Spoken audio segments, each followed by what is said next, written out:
Hello, my name is Svenskeren from TSM, and this is my basic champion guide to Elise. So I give Elise a 7 out of 10 on clearing because she stays pretty healthy in the jungle. The only thing that could be better is her clearing speed, kind of. Other junglers like Nidalee has a really fast clear compared to Elise, but Elise stays at like full HP almost all the time, so that's why I give her 7. And ganking is an 8 out of 10 because she's a ranged jungler. And even if you miss the cocoon, like you can always keep onto the cocoon if you have red buff, and you can get 3 kills like this just auto attack in range form, where they will try to dodge your cocoon. So as long as you don't throw the cocoon when it's like a 100% hit, then you can get 3 kills like this. And solo queue I give a 8 out of 10 just because she can carry games and you can build AP and you can build tank. So it's very versatile champ. Depends on what the team needs. You can adapt. So when you play Elise, you typically want to go for early ganks at level 3 or level 4 because she's one of the strongest champions in the game at this point and one of the only champions kind of in the jungle, which is this strong and has a CC. So it kind of relies on you to hit your cocoon, and later in the game you're just like a cocoon bot kind of. So yeah, if you don't get much done early game, then you will get outscaled. So I would go for stuff early game. So like any other jungler, you want to punish lanes that are pushing towards you for free kills if you come from behind, since you're ranged and you can stick onto the enemy top laner or enemy bot pretty easily. Or if your lane has a lot of pressure and can harass the enemy, then dives is a really important thing to do on Elise because of your repel. So you can tank the tower and reset the tower aggro really easily. So the role of Elise in teamfights is kind of just to finish off enemies or to change the C with your team. Elise is a lot better of a champion. You have champs like Ari or Fresh, which you can chain the CC with easily. And when the game goes on, then Elise becomes more and more less good, I think, and because you only have your cocoon kind of, and if the enemy team becomes tank enough so you can't one-shot them, then you kind of have to sit back because you build the runic echoes, you're pretty squishy compared to the enemy, like tanks. So try to finish up kills and like just cocoon bot kind of.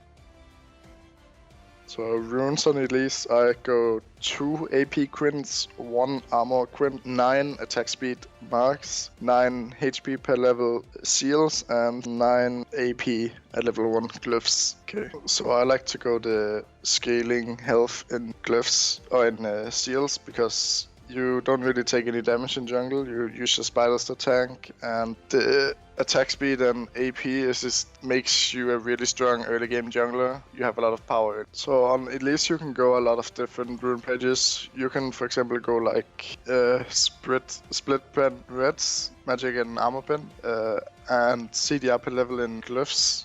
It's mostly preference again. I like to have more attack speed than 4.5% in 1 quint, so when I play Elise, I feel it's more smooth of a champ if I have a bit more attack speed.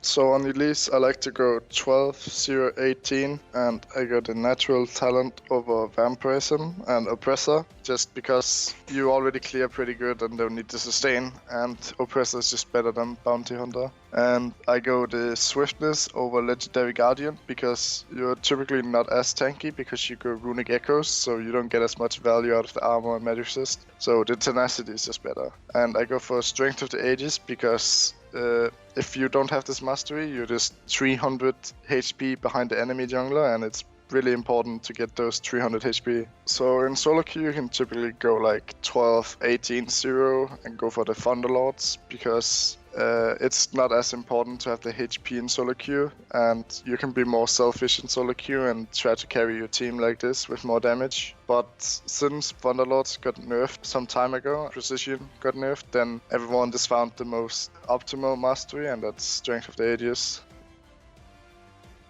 So on Elise I start with W because it's a better skill than Q or anything else you can get level 1, and then after that I go Q and then E. For level 3 you can get level 3 ganks if you feel like it because you have all your skills, and after that I max Q into W into ult into E. So the reason I wouldn't take a second point in Q at level 3 is because I like to have the flexibility of actually going for a gank at level 3 and not setting myself into into stone to just farm for level 4.